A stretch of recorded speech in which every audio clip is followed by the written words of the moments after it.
سب سے پہلے نبی علیہ الصلوۃ والسلام کا قد مبارک ذکر کیا کہ آپ کا قد نہ زیادہ لمبا تھا نہ زیادہ چھوٹا تھا، درمیانے درجے کا قد تھا۔ پھر شسن الکفین والقدمین، آپ کی ہتھیلیوں اور قدم مبارک کا تذکرہ کیا کہ آپ کی ہتھیلیاں اور قدم مبارک پر گوشت سے بھرے ہوئے تھے۔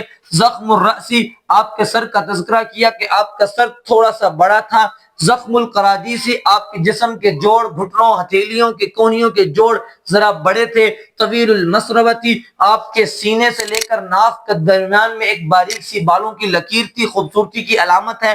اذا مشى تکفأ، آپ جب چلتے تھے تو ذرا جھک کر چلتے، آپ کے چلنے کا طریقہ بتا دیا، اور جھک کر اس طرح چلتے جیسے آدمی اوپر سے نیچے کی طرف آ رہا ہو۔ اور فرمایا آخر میں حدیث کے آپ کی حسن پر بے مثال جملہ ارشاد فرمایا، وَلَمْ أَرَ قَبْلَهُ وَلَا بَعْدَهُ مِثْلَهُ، نہ آپ کی موت سے پہلے نہ آپ کی موت کے بعد میں نے آپ جیسا کوئی حسین انسان دیکھا ہے۔